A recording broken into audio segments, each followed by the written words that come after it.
Hema committee report തുറന്നുവിട്ട ഭീതി സർക്കാരിനെയും സമ്മർദ്ദത്തിലാക്കുന്നു. ആത്യന്തികമായി ഏതു കുറ്റകൃത്യവും വ്യക്തികൾക്കെതിരെയല്ല, സ്റ്റേറ്റിനെതിരെയാണ് എന്നാണ് സങ്കല്പം. ഒന്നും രണ്ടുമല്ല, 2 ഡസനോളം ലൈംഗിക കുറ്റകൃത്യങ്ങളും അത്രത്തോളം തൊഴിലിടങ്ങളിലെ അവകാശ ലംഘനങ്ങളും രേഖപ്പെടുത്തിയ ഒരു റിപ്പോർട്ട് സർക്കാരിൻ്റെ പക്കലുണ്ടായിട്ടും നിയമ നടപടികളിലേക്ക് കടക്കാൻ തടസ്സമെന്താണ്? റൈറ്റ് ടു പ്രൈവസി പുട്ടപർത്തി കേസിൽ വളരെ പ്രധാനപ്പെട്ട ഒരു മൗലികാവകാശമായി വ്യാഖ്യാനിക്കപ്പെട്ടതാണ്. എന്നാൽ റൈറ്റ് ടു പ്രൈവസി അനീതി നേരിട്ട ഇരകൾക്കാണ് വേണ്ടത്. അനീതി നടത്തിയ വേട്ടക്കാർക്ക് വേണോ എന്നാണ് ചോദ്യം. വേട്ടക്കാർക്ക് വഴിവെട്ടുന്നു എന്നാണ് ചോദ്യം.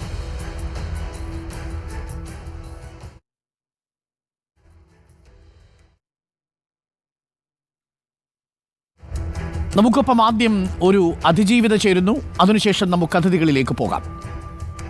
ഞാൻ ഈ അതിജീവിതയെ AJ എന്ന് വിശേഷിപ്പിക്കാൻ ആഗ്രഹിക്കുന്നു. അതിജീവിതയുടെ പേര് വിവരങ്ങൾ പുറത്തേക്ക് പോകേണ്ടതില്ല. അവരുടെ ഐഡൻറ്റിറ്റി ഡിസ്ക്ലോസ് ചെയ്യാൻ നമുക്ക് കഴിയുകയുമില്ല. AJ, ഞാനിനി ചോദിക്കാൻ പോകുന്ന കാര്യങ്ങളും AJ പറയാൻ പോകുന്ന കാര്യങ്ങളും AJയുടെ പൂർണ്ണ ബോധ്യത്തിലുള്ളതും പുറം സമൂഹം അറിയേണ്ടതുമായ വിവരങ്ങളാണെന്ന് ബോധ്യമുണ്ടല്ലോ അല്ലേ?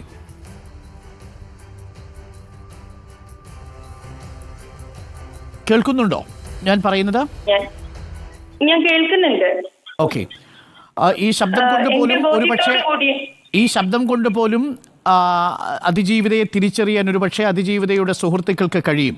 നമ്മൾ പറയാൻ പോകുന്ന കാര്യങ്ങൾ ഒരുപക്ഷെ അതിജീവിതയ്ക്കെതിരെ അവർ സൈബർ ഇടങ്ങളിൽ വലിയ ആക്രമണത്തിന് ഉപയോഗിക്കാനുള്ള സാധ്യതയുണ്ട്. ഇതും തിരിച്ചറിയുന്നുണ്ടല്ലോ അല്ലേ? അനുഭവിച്ചു കഴിഞ്ഞിട്ടാണല്ലോ ഇവിടെ വന്ന് നിൽക്കുന്നത്. ശരി, പറയൂ, എന്താണ് ആവശ്യമുണ്ടോ? തീർച്ചയായിട്ടും പാടില്ല എന്നാണ് എൻ്റെ നിലപാട്. പക്ഷേ അത് ഓരോരുത്തരുടെയും അതിജീവിക്കപ്പെട്ട മനുഷ്യരുടെ മാനസിക നിലയനുസരിച്ചും അവരുടെ സാഹചര്യം അനുസരിച്ചുമാണ്. തീർച്ചയായും അതിജീവിത ഇത് തുറന്നു പറയാൻ നേരത്തെയും ഇത് പല ഘട്ടങ്ങളിലും തുറന്നു പറഞ്ഞിട്ടുണ്ട്. എങ്കിലും ഹേമ കമ്മിറ്റി റിപ്പോർട്ട് വരുമ്പോൾ അതിന് പ്രസക്തി കൂടുതലാണ്. നിങ്ങൾക്ക് ഇങ്ങനെ മറയിൽ ജീവിക്കേണ്ടി വരികയും നിങ്ങളെ വലിയ വേട്ടയ്ക്കിരയാക്കിയ വേട്ടക്കാർക്ക് എല്ലാ ആഘോഷങ്ങളോടും കൂടി അവരുടെ ഐഡൻറ്റിറ്റിയോടുകൂടി ജീവിക്കാൻ കഴിയുന്നൊരു സാഹചര്യം ഉണ്ടാവുന്നു എന്നതാണ് നിർഭാഗ്യകരം. ഹേമ കമ്മിറ്റി റിപ്പോർട്ട് പുറത്തു വരുന്നു. ഹേമ കമ്മിറ്റി റിപ്പോർട്ടിന്മേൽ എന്ത് നടപടി വേണമെന്നാണ് നിങ്ങൾ ആഗ്രഹിക്കുന്നത്? എന്താണ് ജീവിതത്തിൽ നേരിട്ട ദുരനുഭവം? എനിക്ക് നേരിട്ടത് എൻ്റെ കേസുമായിട്ട് ബന്ധപ്പെട്ട കാര്യങ്ങൾ അധികം പറയാൻ ആഗ്രഹിക്കുന്നില്ല. അത് കേസ് ഇരിക്കുകയാണ്, ട്രയൽ ആയിട്ടില്ല. പക്ഷേ ഞാൻ പറയാൻ ആഗ്രഹിക്കുന്നത് ഹേമ കമ്മിറ്റി റിപ്പോർട്ടിന് ശേഷം നടന്ന സംഭവമാണ് എൻ്റെതെന്നുള്ളത്. മറ്റൊന്നെന്ന് പറയുന്നത്, ഞാൻ സിനിമാ മേഖലയിൽ പ്രവർത്തിക്കുന്ന ഒരു വ്യക്തിയല്ല. ഞാൻ സിനിമയുമായിട്ട് യാതൊരു ബന്ധവുമുള്ള വ്യക്തിയല്ല.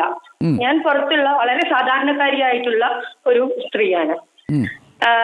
ഞാൻ പറയുന്നത്, ഹേമ കമ്മിറ്റി റിപ്പോർട്ട് വന്നതിനെ തുടർന്ന് നിങ്ങൾ ഉൾപ്പെടുന്ന മാധ്യമങ്ങളിലൂടെ പുറത്തു വരുന്ന ഇൻഫർമേഷൻസിൽ ആ റിപ്പോർട്ടിൽ പറയുന്നത് സിനിമയ്ക്കുള്ളിലുള്ള സ്ത്രീകൾ അനുഭവിക്കുന്ന ഹറാസ്മെന്റ് എല്ലാം വളരെ ക്രൂഷ്യലായിട്ടുള്ള കാര്യങ്ങളാണ്.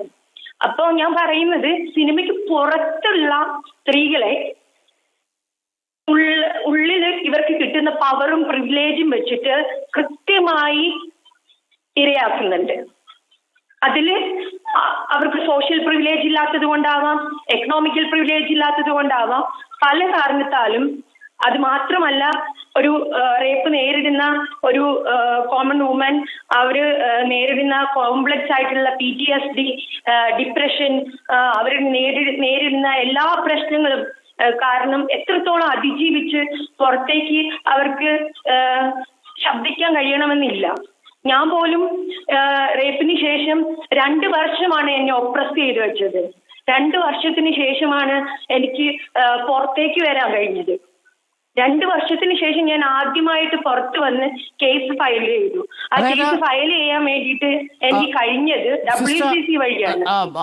സിസ്റ്റർ, നിങ്ങൾ ആക്രമണത്തിനിരയായത് ഹേമ കമ്മിറ്റി റിപ്പോർട്ട് വന്നതിന് ശേഷമാണെന്ന് പറഞ്ഞാൽ 2020 ശേഷമാണ്. 2020 ആക്രമണത്തിനിരയാകുന്നത്. അതിനുശേഷം 2 വർഷത്തോളം നിങ്ങൾക്ക് പുറം സമൂഹവുമായി ബന്ധമില്ലാതെ കഴിയേണ്ടി വരുന്നു. ഒരു ട്രോമാറ്റിക് സിറ്റുവേഷനിലൂടെ കടന്നുപോയി. കൃത്യമായ ഇമോഷണൽ ബ്ലാക്ക് മെയിലിങ്, പുറം സമൂഹത്തിലേക്ക് നിന്നെ എന്റെ പ്രിവിലേജുകൾ ഉപയോഗിച്ചിട്ട് വളരെ എളുപ്പത്തിൽ എനിക്ക് നിന്നെ എന്നെ എക്സ്പ്ലോയിറ്റ് ചെയ്യാൻ പറ്റും എന്നുള്ള രീതിയിലുള്ള ഭീഷണികള്, കൂടെയുള്ള അയാളുടെ സിനിമയിൽ അഭിനയിച്ചിട്ടുള്ള ആള് എന്നെ റേപ്പ് ചെയ്യുമെന്നുള്ള ഭീഷണി, എനിക്ക് നിന്നെ I love sex, I like to do sex എന്നാണ് അയാൾ പറഞ്ഞത്. എനിക്ക് സ്ത്രീയുടെ മുഖമല്ല ഇഷ്ടം, സ്ത്രീകളുടെ ശരീരമാണ് ഇഷ്ടം എന്നാണ് പറഞ്ഞുകൊണ്ടാണ് അയാൾ എന്നെ റേപ്പ് ചെയ്തത്. സ്റ്റിൽ എനിക്ക് ഓർമ്മയുണ്ട് അയാൾ പറഞ്ഞ വേർഡ്സ്. എന്റെ ചെവിയിൽ ഇന്നും ഞാൻ ഉറങ്ങുമ്പോ രാത്രികളിൽ എന്റെ ചെവികളിൽ ഇങ്ങനെ മുഴങ്ങി കേട്ടോണ്ടിരിക്കും. ഞാൻ ഡിസോസിയേറ്റഡ് ആവാറുണ്ട്, എന്റെ ബോഡി റീലിവ് ചെയ്യാറുണ്ട് ട്രോമ. സോഷ്യൽ മീഡിയയിൽ നിങ്ങൾ പറഞ്ഞതുപോലെ സൈബർ ഇടങ്ങളിൽ ഇരുന്ന് എന്നെ പോലെ സർവൈവേഴ്സ് സംസാരിക്കുമ്പോൾ അവരെ ബുള്ളി ചെയ്യുന്ന ആൾക്കാർ അല്ലെങ്കിൽ അവരെ അബ്യൂസീവായിട്ടുള്ള കമന്റ് ചെയ്യുന്ന ആൾക്കാർ കേൾക്കേണ്ടത്, ഒരു സർവൈവറെ നിങ്ങൾ കണ്ടിട്ടുണ്ടോ? ഒരു സർവൈവറെ ജീവിക്കുന്ന ഇടത്ത് നിങ്ങൾ പോയിട്ടുണ്ടോ? അവരനുഭവിക്കുന്നത് എന്താണെന്ന് നിങ്ങളെ കാണാനോ കേൾക്കാനോ നിങ്ങൾക്കിടയായിട്ടുണ്ടോ? ഇല്ല. എന്നെ പോലെ ഞാൻ ഇന്ന് നിന്ന് നിങ്ങളുടെ മുന്നിൽ സംസാരിക്കാൻ ഇനിയും ഞാൻ പ്രാപ്തിയായിട്ടില്ല. ഇപ്പോഴും ഞാനൊരു ജോലി ചെയ്യാൻ പ്രാപ്തിയായിട്ടില്ല. ഇപ്പോഴും ഞാൻ എന്റെ സ്വന്തം കാര്യങ്ങള്, എനിക്കൊരു സ്വന്തമായിട്ട് ഭക്ഷണം ഉണ്ടാക്കി കഴിക്കാനോ ഒരു ഗ്ലാസ് കാപ്പി ഉണ്ടാക്കി കുടിക്കാനോ ഞാൻ കേപ്പബിൾ ആയിട്ടില്ല. അതായത് ഈ ആക്രമണത്തിന് ശേഷവും ഇമോഷണൽ ബ്ലാക്ക്മെയിലിംഗിലൂടെ വീണ്ടും നിങ്ങളെ തകർത്തുകൊണ്ടിരിക്കുന്നു. അതുമായി ബന്ധപ്പെട്ട് കഥകൾ പടച്ചുണ്ടാക്കുന്നു.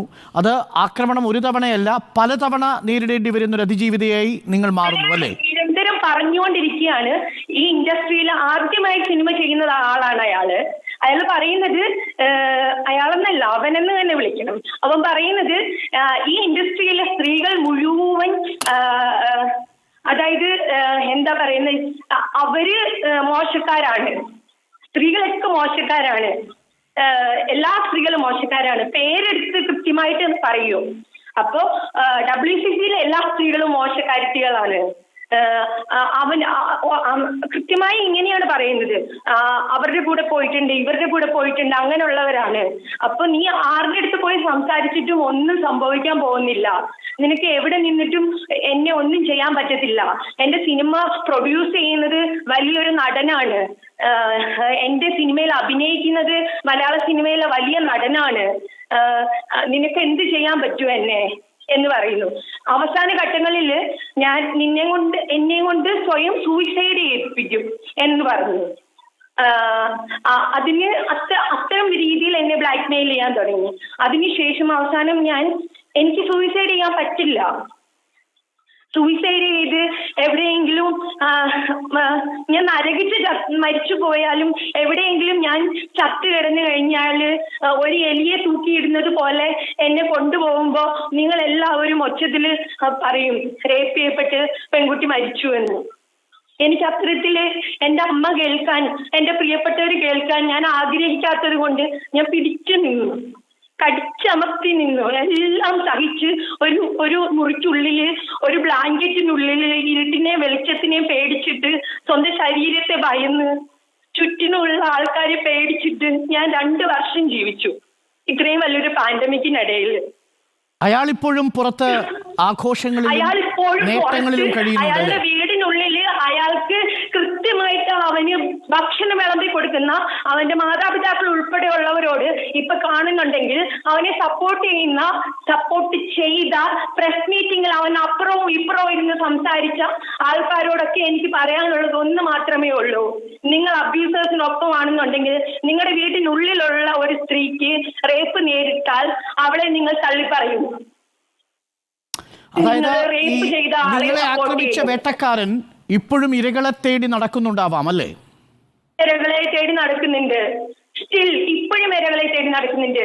അയാളൊരു സിനിമാ സംവിധായകനാണ് അല്ലേ? സിനിമ സംവിധായകനാണ്. ആ സിനിമ അവനെ അറസ്റ്റ് ചെയ്തതിന് ശേഷം ഇവിടെ റിലീസ് ചെയ്തു. ഞാൻ അത് സ്റ്റേ ചെയ്യാൻ വേണ്ടിയിട്ടൊക്കെ എന്തൊക്കെയോ എന്റെ എക്സിസ്റ്റൻസിന് വേണ്ടിയിട്ട് നോക്കൂ.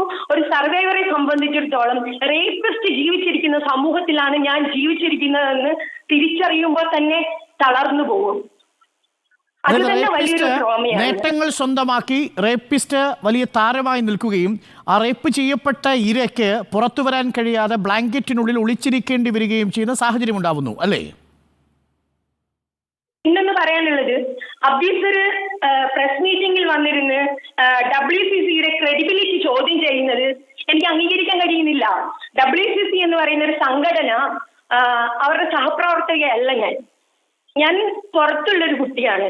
പക്ഷെ ഞാൻ അവരുടെ അടുത്ത് ചെന്ന് അവരുടെ അടുത്ത് എത്തുവാന്ന് പോലും എനിക്ക് വളരെ പ്രയാസകരമായിട്ടുള്ള കാര്യമായിരുന്നു. പക്ഷെ ഞാൻ അവരുടെ അടുത്ത് എത്തിയ ഉടനെ തന്നെ അവരെന്നെ എത്രയും പെട്ടെന്ന് ലീഗലി ഉള്ള കാര്യങ്ങളിലേക്ക് കൊണ്ടുപോവുകയും ഹെൽപ്പ് ചെയ്യുകയും ചെയ്ത ആൾക്കാരാണ്. പക്ഷേ ഈ പ്രസ് മീറ്റിംഗില് ഈ സിനിമയുടെ മ്യൂസിക് ഡയറക്ടറായ ഗോവിന്ദ് വസന്തയും അയാളുടെ വൈഫായ രഞ്ജിനി അച്യുതൻ ഒരു കുറെ നോട്ട്സ് ഇൻസ്റ്റഗ്രാമിൽ ഇട്ടിട്ടുണ്ടായിരുന്നു. അത് ഈ ഇടയ്ക്കാണ് എന്റെ ശ്രദ്ധയിൽ പെട്ടത്. ഞാൻ ഹീലിംഗിൽ ഇരിക്കുകയാണ്, അതുകൊണ്ട് ഞാൻ ഈ സോഷ്യൽ മീഡിയയിലൊന്നും ആക്റ്റീവ് അല്ല. ഈ ഇടയ്ക്കാണ് ഞാൻ ശ്രദ്ധയിൽ പെട്ടത്. WCCയും അതിലൊരു അംഗവും കുക്ക് ചെയ്തെടുത്ത ഒരു കേസാണിതെന്ന്. സർവൈവർ എവിടെയാണെന്നോ, സർവൈവർ ആരാണെന്നോ, സർവൈവറിന്റെ അവസ്ഥ എന്താണെന്നോ അറിയാതെ സോൾഡാരിറ്റി ആർക്കാണ്, വിക്ടിം ആരാണ്, അതിനകത്ത് കൃത്യമായിട്ട് എഴുതുന്നു. വിക്ടിം എന്ന് പറഞ്ഞിട്ട് റേപ്പിസ്റ്റിന്റെ പേര് എഴുതിയിരിക്കുന്നു. ആ സ്ത്രീ ഇന്ന് പ്രഗ്നന്റ് ആണ്. എന്നിട്ട് 12 വർഷത്തിന് ശേഷം ഒരു കുഞ്ഞിനെ കിട്ടിയതിനെ കുറിച്ച് ഒരു കുറിപ്പ് എഴുതിയത് ഞാൻ വായിച്ചു. ഞാൻ ആ സ്ത്രീ ഈ വാർത്ത എന്റെ ശബ്ദം കേൾക്കുന്നുണ്ടെങ്കിൽ ചോദിക്കുകയാണ്, നിങ്ങൾക്ക് ജനിക്കുന്നത് ഒരു പെൺകുട്ടിയാണെങ്കിൽ ഇന്ത്യയിൽ അവൾക്ക് ഒരു റേപ്പ് നേരിടേണ്ടി വന്നു കഴിഞ്ഞാൽ നിങ്ങൾ അവൾക്കൊപ്പം നിൽക്കുമോ, അവളെ റേപ്പ് ചെയ്ത റേപ്പിസ്റ്റിനൊപ്പം നിൽക്കുമോ? ഞാൻ തീർച്ചയായും പറയുന്നു, നിങ്ങളെ പോലെ പുരുഷന്മാരുടെ മൂട് താങ്ങി ജീവിക്കുന്നവര് ഉറപ്പായും സ്വന്തം മകളെ തള്ളി പറയും. വളരെ രൂക്ഷമായ വാക്കുകളാണ് അതിജീവിതം. എനിക്കറിയാം, ആ വൈകാരിക തലം ഞാൻ മനസ്സിലാക്കുന്നു. പക്ഷേ നിങ്ങൾ പറഞ്ഞ വളരെ പ്രധാനപ്പെട്ട ഒരു കാര്യം, നമ്മുടെ സമൂഹം വിക്ടിമിനോടൊപ്പമാണോ അതല്ല റേപ്പിസ്റ്റിനോടൊപ്പമാണോ എന്ന ചോദ്യത്തിന് നിങ്ങളുടെ ജീവിതം കൊണ്ട് കാട്ടിത്തരുന്നത്, റേപ്പിസ്റ്റുകൾ ആഘോഷപൂർവ്വം ജീവിക്കുമ്പോൾ വിക്ടിമിന് ബ്ലാങ്കറ്റിനുള്ളിൽ ചുരുണ്ടുകൂടി ജീവിതം നയിക്കേണ്ടി വരുന്നു, മാനസിക നില തകർന്ന നിലയിൽ ജീവിക്കേണ്ടി വരുന്നു, അവർ മെഡിസിൻ എടുക്കേണ്ടി വരുന്നു എന്നുള്ളത് ഒട്ടും ന്യായീകരിക്കാൻ പറ്റുന്ന കാര്യമേ അല്ല. നിങ്ങൾ പറഞ്ഞതൊരു സംവിധായകനെതിരെയാണ്. ആ സംവിധായകൻ്റെ സിനിമ റിലീസ് ചെയ്തതിന് മുൻപ് നിങ്ങൾ അതിനെതിരെ നിലപാടെടുത്തു. പക്ഷേ അതൊന്നും പിന്നീട് പുറം ലോകത്ത് പല രീതിയിൽ വ്യാഖ്യാനിക്കപ്പെട്ടു. ഇപ്പോഴും ആ സംവിധായകൻ നിങ്ങളെ ആ രീതിയിൽ ഇമോഷണൽ ബ്ലാക്ക്മെയിൽ ചെയ്തുകൊണ്ട് അദ്ദേഹത്തിൻ്റെ സാന്നിധ്യം കൊണ്ട് നിങ്ങളെ ഭയപ്പെടുത്തുന്നു. വളരെ പ്രധാനപ്പെട്ട കാര്യങ്ങളാണ്. നിങ്ങൾ സിനിമാ മേഖലയിലുള്ള ഒരാളായിരുന്നില്ല, എന്നിട്ട് പോലും നിങ്ങൾക്കത് സംഭവിച്ചു. അതെങ്ങനെയാണ് സംഭവിച്ചത് എന്ന് ഞാൻ ചോദിച്ച് താങ്കളെ ബുദ്ധിമുട്ടിക്കുന്നില്ല. ആ ട്രോമയിലേക്ക് ഞാൻ നിങ്ങളെ കൊണ്ടുപോകാൻ ഉദ്ദേശിക്കുന്നില്ല. പക്ഷേ നിങ്ങളെ അതിക്രൂരമായി ഈ സംവിധായകൻ ബലാത്സംഗം ചെയ്തു എന്നാണ് അതുകൂടി ചേർക്കാൻ ഞാൻ ഉദ്ദേശിക്കുന്നുണ്ട്. വളരെ എളുപ്പമാണ് ഇവർക്ക്. ഞാൻ പറയുന്നില്ല, ആദ്യത്തെ സിനിമ ചെയ്യുന്ന ഒരാൾക്ക് പോലും ഇത്ര പവർ കിട്ടുന്നുണ്ടെങ്കിൽ അവർക്ക് ആരെയും സ്ത്രീകളെ കണ്ടെത്താൻ പറ്റും, കണ്ടെത്തി അവർക്ക് റേപ്പ് ചെയ്യാൻ പറ്റും. റേപ്പ് ചെയ്യാൻ ഇടങ്ങളുണ്ട്. ഇവരുടെ പ്രീ പ്രൊഡക്ഷൻസും പോസ്റ്റ് പ്രൊഡക്ഷൻസും നടക്കുന്ന ഇടങ്ങളിലൊക്കെ റേപ്പാണ് നടക്കുന്നത്. അതായത് നിങ്ങൾ സിനിമയിലുള്ള ഒരാളായിരുന്നില്ല നിങ്ങളൊരു സിനിമയിലുള്ള ആളായിരുന്നില്ല എന്നിട്ട് കൂടി നിങ്ങൾ ഈ റേപ്പ് ചെയ്യുന്ന സമയത്ത് ഇയാളുടെ സുഹൃത്തായിരുന്നില്ല എന്നിട്ട് കൂടിയാണ് ഈ താങ്കൾ റേപ്പിന് വിധേയാവുന്നത് അല്ലേ? ഈ അതായത് ഈ ഒരു ക്രൈം നടക്കുന്ന സമയത്ത് താങ്കൾ ഈ സംവിധായകന്റെ സുഹൃത്തായിരുന്നോ?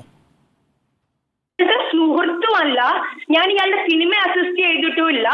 എന്റെ ട്രോമയുടെ അവസാന ഘട്ടത്തിൽ ഞാൻ ട്രോമയിൽ ഇരുന്ന് പുറത്ത് വരാതിരുന്ന കാലഘട്ടങ്ങളിൽ എന്നെ ഇമോഷണലി ബ്ലാക്ക്മെയിൽ ചെയ്യുന്ന ഘട്ടങ്ങളിൽ പൈസ പല രീതിയിൽ പണം എന്റെ ബാങ്കിലേക്ക് എത്തിക്കാമെന്നുള്ള രീതിയിൽ, പക്ഷേ അവിടെയൊക്കെ ഞാൻ എന്റെ ബോധം കൊണ്ട് പിടിച്ചു നിന്നു. എനിക്കറിയാമായിരുന്നു എന്താ ചെയ്യാൻ ഉദ്ദേശിക്കുന്നത്. അതിനുശേഷം ഇമോഷണൽ ബ്ലാക്ക്മെയിലിംഗ് ചെയ്തു. അതിനുശേഷം പണം അയച്ചു തരാം, തൻ്റെ മാനത്തിനും ജീവിതത്തിനും പണം അയച്ചതെന്ന് പരിഹരിക്കാമെന്ന് പറഞ്ഞു. I love sex, I like you, your body എന്ന് I love to do sex എനിക്ക് ശരീരമാണ് ഇഷ്ടം. ഇത് പറഞ്ഞൊരു എന്നാണ് പുതുമുഖ പറയുന്നത്. സംവിധായകനാണ്. ആ പുതുമുഖ സംവിധായകനാണ്. അവന്റെ പേര് ഞാൻ ഒച്ചത്തിൽ വിളിച്ചു പറയും. അവന്റെ പേര് ലിജു കൃഷ്ണ എന്നാണ്. അവൻ ചെയ്ത സിനിമയുടെ പേര് പടവെട്ട് എന്നാണ്. അത് ക്യാൻസൽ ചെയ്യപ്പെടേണ്ട പടമാണ്. അവന്റെ പേര് ക്യാൻസൽ ചെയ്യപ്പെടേണ്ടതാണ്. അവന്റെ നെറ്റിയിൽ ചാപ്പ കുത്തിയിട്ടുണ്ട് റേപ്പിസ്റ്റ് എന്ന്. അവൻ മരിക്കുന്നവരെയും റേപ്പിസ്റ്റായി മാത്രമേ അവശേഷിക്കത്തുള്ളൂ. ഇന്ന് ഞാൻ ഈ ശബ്ദം ഉയർത്താൻ കാരണം ഹേമ കമ്മീഷൻ റിപ്പോർട്ട് വന്നപ്പോൾ പലരും ചോദിക്കുന്നുണ്ടല്ലോ സർവൈവേഴ്സ് എന്തുകൊണ്ട് പുറത്തു വന്ന് ശബ്ദിക്കുന്നില്ല എന്നുള്ളത്. ഈ ശബ്ദം ഞാൻ എടുത്ത ശേഷം ഞാൻ ഈ കട്ടിലയിൽ കിടന്നു പോകും. അത്ര പോലും നിവർന്നു നിൽക്കാൻ എനിക്ക് ഇനിയും ആരോഗ്യമായിട്ടില്ല. മാത്രമാണ് ഞാൻ പുറം ലോകം കാണുന്നു എന്ന് പറയുന്നത് ഹോസ്പിറ്റൽ മാത്രമാണ് ഇപ്പോഴും. എനിക്ക് ചുറ്റും കുറച്ച് പേര് രാവും പകലും ഉറങ്ങാതെ കാവലിരിക്കുകയാണ്. അപ്പോ ഹേമ കമ്മീഷൻ റിപ്പോർട്ട് വന്നപ്പോ സർവൈവേഴ്സ് സംസാരിക്കുന്നില്ല എന്ന് ഇവിടുത്തെ പ്രമുഖരായിട്ടുള്ള ആൾക്കാർ വരെ പറയുമ്പോ സർവൈവേഴ്സ് ഇവിടെ ഉണ്ട്. സംസാരിക്കേണ്ട സമയത്ത് അവർ വന്ന് സംസാരിക്കും. കൃത്യമായിട്ട് പഠിക്കേണ്ടവരൊക്കെ പഠിക്കുക തന്നെ ചെയ്യും. ഞാൻ ഇതുപോലെ വന്നില്ലേ, അതിജീവിച്ചു വന്നില്ലേ, അതുപോലെ പലരും വരുന്നില്ലേ. വാസ്തവം അറിയട്ടെ. കേസന്വേഷണം ആ വഴിക്ക് നടക്കുമ്പോഴും നിങ്ങൾ അനുഭവിക്കുന്ന ബുദ്ധിമുട്ടുകൾ അത് ഞങ്ങൾക്ക് വിശദീകരിക്കാൻ കഴിയാത്തതാണ്. ആ വാക്കുകളിൽ ഇതെല്ലാം ഉണ്ട്. ആ വാക്കുകൾ പ്രേക്ഷകർ കേൾക്കട്ടെ എന്ന് മാത്രമേ ഇഘട്ടത്തിൽ പറയാൻ കഴിയൂ. നമുക്ക് മറ്റൊരവസരത്തിൽ കൂടുതൽ വിശദമായി സംസാരിക്കാം. താങ്കൾക്ക് ദിശ എന്ന് പറയുന്ന ഓർഗനൈസേഷനെ എനിക്ക് ദിനു വെയിലിന്റെ ദിശ എന്ന് പറയുന്ന ഓർഗനൈസേഷനെ എനിക്ക് അഡ്രസ് ചെയ്യേണ്ടതായിട്ടുണ്ട്. കാരണം എന്റെ മെഡിക്കൽ സപ്പോർട്ടിന് എനിക്ക് കൃത്യമായിട്ടുള്ള ട്രീറ്റ്മെന്റിലേക്ക് എന്നെ എത്തിക്കുന്നതിന് വേണ്ടിയിട്ട് ആ ഓർഗനൈസേഷൻ എന്നെ ഒരുപാട് ഹെൽപ്പ് ചെയ്തിട്ടുണ്ട്. താങ്ക് യു ദിനുവിന് thank U.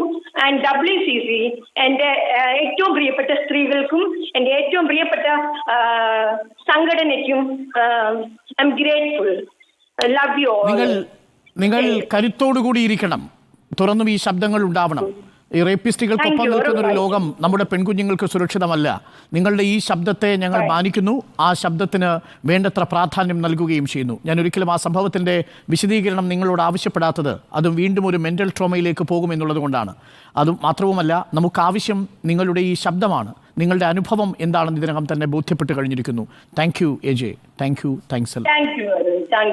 Doctor Jindo John കോൺഗ്രസിൽ നിന്നും അഡ്വക്കേറ്റ് PM ആതിര അഭിഭാഷകയാണ് നമുക്കൊപ്പം ചേരുന്നു. അഡ്വക്കേറ്റ് PM ആതിര, ഇത് ഒരു വിക്ടിമിൻ്റെ ശബ്ദമാണ്. താങ്കൾക്കറിയാമല്ലോ, വിക്ടിമുകൾക്ക് ശബ്ദം നഷ്ടപ്പെട്ടു പോകുന്നൊരു കാലത്താണ് നമ്മൾ ജീവിക്കുന്നത്. അവിടെയാണ് സർക്കാർ ഒരു നിലപാടെടുക്കുന്നത്. കേസ് കൊടുക്കാൻ ഒരാൾ വരട്ടെ, സർക്കാർ പിന്തുണയ്ക്കുമെന്ന്. സർക്കാർ പറഞ്ഞ വാക്ക് അത്യന്തം നിർഭാഗ്യകരമല്ലേ?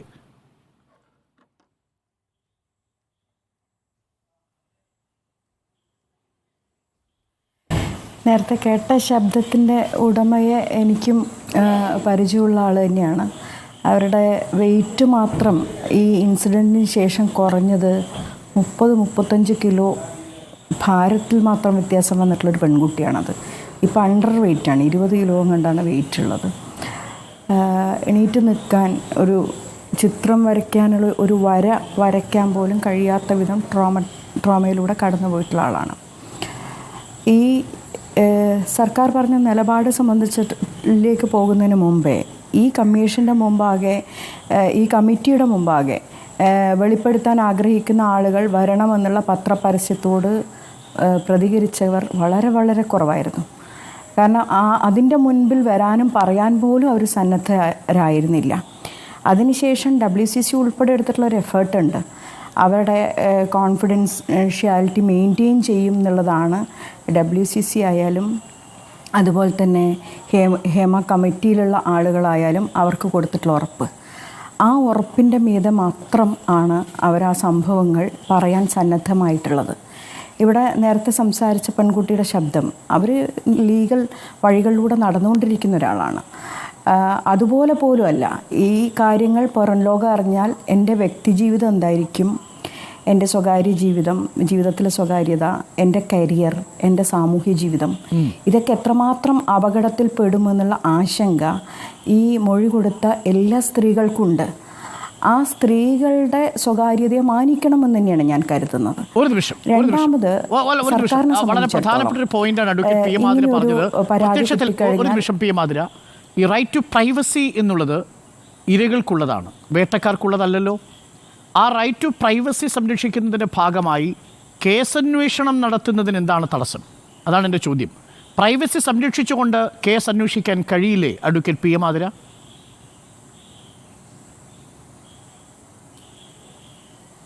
പ്രൈവസി സംരക്ഷിച്ചുകൊണ്ട് കേസ് അന്വേഷിക്കാനൊക്കെ പറ്റും. പക്ഷെ അതിൽ ഇൻവോൾവ് ആയിട്ടുള്ള സ്ത്രീകളെ സംബന്ധിച്ചിടത്തോളം അവർക്ക് കൂടി അതിലൊരു റൈറ്റ് ഉണ്ട്. ഇത് ഞാൻ ഞാൻ തന്നെ അവരുടെ വ്യക്തിപരമായ അവകാശമാണെന്നിരിക്കെ സ്റ്റേറ്റിന് മുന്നിൽ ക്രൈമിന്റെ ഒരു റെക്കോർഡ് കിട്ടിയാൽ, ക്രൈമിന്റെ തെളിവ് കിട്ടിയാൽ സ്റ്റേറ്റ് എന്താണ് ചെയ്യേണ്ടത്?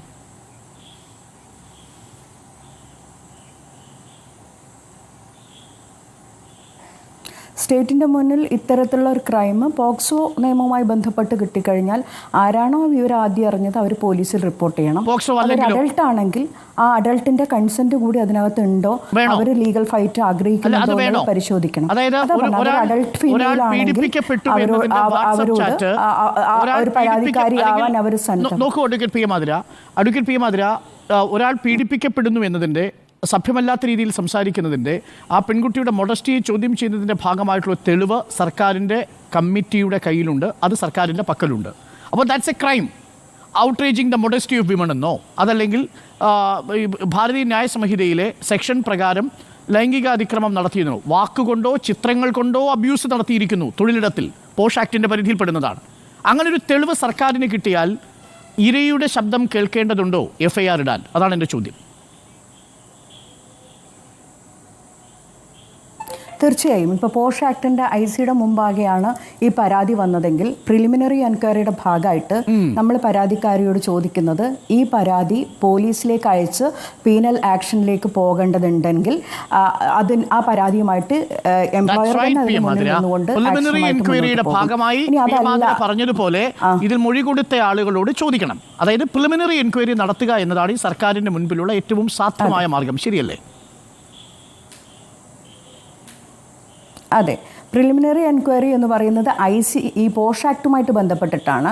അത് പീനൽ ആക്ഷൻ വേണോ അല്ല ഇൻസ്റ്റിറ്റ്യൂഷണൽ റെമഡി ആണോ വേണ്ടത് എന്നുള്ളത് തീരുമാനിക്കാനുള്ള അധികാരം ഈ സ്ത്രീകൾക്കാണ്. വ്യക്തമാണ്. ആ പോഷ് ആക്ടിന്റെ പരിധിയിൽപ്പെടുന്നതാണല്ലോ ഹേമ ആക്ടിൽ പെടുന്നത്. അത് തൊഴിലിടത്തെ ലൈംഗിക പീഡനമാണ് പലയിടത്തും റിപ്പോർട്ട് ചെയ്യപ്പെട്ടിരിക്കുന്നത്. അപ്പോൾ അതിൽ പ്രാഥമിക അന്വേഷണം നടത്താം സർക്കാരിന്.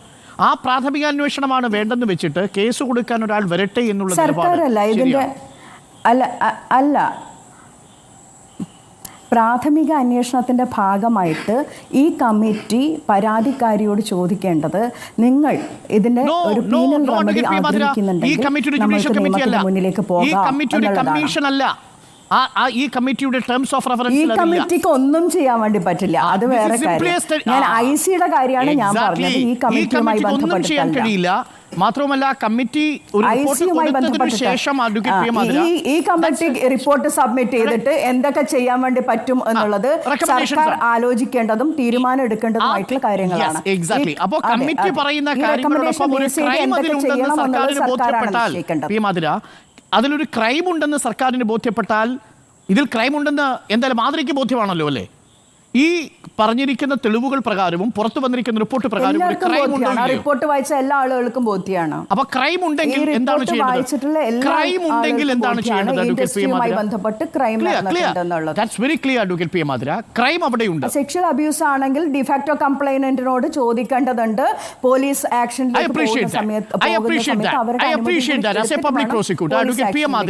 സ്റ്റേറ്റ് ചെയ്യേണ്ട മിനിമം ഉത്തരവാദിത്വം ആ കംപ്ലൈന്റിനോട് ഇത് മൊഴി കൊടുത്തിരിക്കുന്നയാളോട് ഇതൊരു കേസിൽ പോകേണ്ടതുണ്ടോ എന്ന് ചോദിക്കുകയാണ് മിനിമം ധർമ്മം. അതാണ് ഇവിടെ ചെയ്യാതെ പോയത് എന്നതാണ് നമ്മുടെ വിമർശനം. ആഗ്രഹിക്കുന്നുണ്ടോ, അവരതിന് തയ്യാറുണ്ടോ എന്ന് ചോദിക്കണം. സ്റ്റേറ്റ് എന്നുള്ള രീതിയിൽ ഇടപെടണം. Exactly. I appreciate your effort. Thank you. Athira പറഞ്ഞ വളരെ പ്രധാനപ്പെട്ട നിലപാട്. ഡോക്ടർ ജിൻഡോ ജോൺ ആതിര ഇത് സമ്മതിക്കുന്നുണ്ട്. ഒരു പ്രിലിമിനറി എൻക്വയറിക്കുള്ള സ്കോപ്പ് ഇപ്പോഴും ഈ റിപ്പോർട്ടിലുണ്ട്. പക്ഷേ അപ്പോഴും സർക്കാർ അതിന് തയ്യാറാകാത്തത് എന്തുകൊണ്ടായിരിക്കും? Doctor Jindo John. ശ്രീ അരുൺ, എനിക്ക് ആതിര പറഞ്ഞതിൽ നിന്ന് മനസ്സിലാകുന്നത് അവർ പറഞ്ഞു, അവരൊരു അഡ്വക്കേറ്റ് ആണല്ലോ, അപ്പോൾ അവർ പറഞ്ഞ നിയമവശത്തെ നമ്മൾ അംഗീകരിക്കുകയാണ്. അവർ പറഞ്ഞതനുസരിച്ചിട്ടാണെങ്കിൽ ഈ റിപ്പോർട്ടിൽ പരാമർശിക്കപ്പെടുന്ന വിഷയങ്ങളുമായി ബന്ധപ്പെട്ട ആളുകളോട് സർക്കാരിൻ്റെ ഭാഗത്ത് നിന്ന് നിങ്ങൾക്ക് ഈ പരാതിയുമായി മുന്നോട്ട് പോകാൻ താല്പര്യമുണ്ടോ എന്നുള്ള ചോദ്യം സർക്കാരുമായി ബന്ധപ്പെട്ട ആരെങ്കിലും ചോദിച്ചിട്ടുണ്ടോ? അങ്ങനെ ചോദിച്ചാലല്ലേ അവർക്ക് പരാതിയുമായിട്ട് മുന്നോട്ട് പോകാൻ താല്പര്യമുണ്ടോ എന്ന് അറിയുള്ളൂ. അങ്ങനെയല്ല, ആതിര പറഞ്ഞ കണ്ടീഷൻസ് അനുസരിച്ചിട്ടാണെങ്കിൽ അങ്ങനെ ചോദിക്കണമായിരുന്നു. അങ്ങനെ ചോദിച്ചിട്ടില്ല. എനിക്ക് വേറൊരു സംശയം, ആരെങ്കിലും ഒരു വിഷയത്തെക്കുറിച്ച് ഒരു ഊമക്കത്തയച്ചാൽ, മുഖ്യമന്ത്രിക്കോ അല്ലെങ്കിൽ ഏതെങ്കിലും ഒരു മന്ത്രിക്കോ ഒരു ഊമക്കത്തയച്ചാൽ, ആ കത്ത് സ്വാഭാവികമായിട്ടും അതിലൊരു ക്രൈമുമായി ബന്ധപ്പെട്ട വിഷയമാണെങ്കിൽ സ്വാഭാവികമായിട്ട് എന്ത് നടപടിയായിരിക്കും സർക്കാർ സ്വീകരിക്കുക? അതിന് കൊടുക്കുന്ന ഒരു ഊമക്കത്തിന് കൊടുക്കുന്ന പ്രാഥമിക പരിഗണന പോലും ഹേമ കമ്മിറ്റി റിപ്പോർട്ടിന് സർക്കാർ കൊടുത്തിട്ടില്ല. ഞാൻ ഒരു കാര്യം ചോദിക്കട്ടെ, ഇന്ന് ഞാൻ ഈ ചാനലിൽ വാർത്തകളൊക്കെ ശ്രദ്ധിക്കുകയായിരുന്നു. ഈ ഒരു പ്രൊഡ്യൂസർ പറയുകയാണ് ഹേമ കമ്മിറ്റി ദുരൂഹമാണ് ഇത് പറയുകയാണ്. നമ്മളെല്ലാവരും വലിയ വാക്കിൽ വാദിക്കുന്ന, എൻഡോഴ്സ് ചെയ്യുന്ന ഹേമ കമ്മിറ്റി റിപ്പോർട്ടിലെ നിർദ്ദേശങ്ങൾ, കണ്ടെത്തലുകൾ, നിഗമനങ്ങൾ ദുരൂഹമാണെന്ന് ഒരു പ്രൊഡ്യൂസർ പറയുന്നു. ഈ സർക്കാരിൻ്റെ നിലപാട് എന്താണ്? ഒന്നാമത്. രണ്ടാമത്, മൊഴി പറഞ്ഞവരുടെ പേരറിയണമെന്ന് ആ പ്രൊഡ്യൂസർ പറയുകയാണ് മാധ്യമങ്ങളോട്. അപ്പോൾ അതിൻ്റെ അർത്ഥം എന്താ? മൂന്നാമത്തത്, ഞങ്ങളൊക്കെ തറവാടികളാണെന്ന് പറയുന്നു. അപ്പോൾ അതിൻ്റെ അർത്ഥം ഹേമ കമ്മിറ്റിക്ക് മുമ്പിൽ പോയി റിപ്പോർട്ടിൽ അവരുടെ അഭിപ്രായം പറഞ്ഞ ഈ പീഡിപ്പിക്കപ്പെട്ട അതിജീവിതകളായിട്ടുള്ള സ്ത്രീകൾ തറവാടികളല്ലെന്നാണോ ആ പ്രൊഡ്യൂസർ പറയുന്നത്? അയാൾക്കെതിരെ നടപടിയെടുക്കാൻ ഈ സർക്കാരിന് ആർജവമുണ്ടോ എന്ന് ഞാൻ ചോദിക്കുക. ഇനി അടുത്തത്, കേരളത്തിലെ ഈ പ്രൊഡ്യൂസർ ആയിക്കോട്ടെ, ഈ റിപ്പോർട്ട് പുറത്തു വരാതിരിക്കാൻ വേണ്ടിയിട്ട് കോടതിയിൽ പോയി തടയാൻ നോക്കിയ ആളായിക്കോട്ടെ, കേരളത്തിൻ്റെ സാംസ്കാരിക മന്ത്രി ആയിക്കോട്ടെ, ഇവരൊക്കെ ഇത്രത്തോളം പ്രഹസനം കാണിക്കുന്ന സജിമാരാണെന്നുള്ളത് ഒരു വലിയ ദുര്യൂഹമാണ്. സാംസ്കാരിക മന്ത്രി പറയുകയാണ് 4.5 വർഷമായിട്ട് ഈ റിപ്പോർട്ട് വായിച്ചിട്ടില്ല എന്ന്. അവർ പിടിച്ചിരിക്കുന്നത്, സർക്കാർ പിടിച്ചിരിക്കുന്ന ഒരു ഇരുതല വാളാണ്. റിപ്പോർട്ട് വായിച്ചിട്ടുണ്ട് എന്ന് സമ്മതിച്ചാൽ എന്തുകൊണ്ട് ഈ ക്രൈമുമായി ബന്ധപ്പെട്ട വിഷയങ്ങൾ മറച്ചുവെച്ചു, അല്ലെങ്കിൽ ഇത് കേസെടുക്കാൻ ശ്രമിക്കാതിരുന്നു, ഇതിൽ അന്വേഷണം നടത്താതിരുന്നു എന്നുള്ള ചോദ്യത്തിന് ഉത്തരം പറയാൻ പറ്റില്ല. ഇനി ഇത് വായിച്ചു എന്ന് സമ്മതിച്ചാൽ, ഇത് വായിച്ചില്ല എന്ന് പറഞ്ഞാൽ പിന്നെ എന്തിനാണ് ഇവർ ഈ റിപ്പോർട്ട് വാങ്ങിയത്?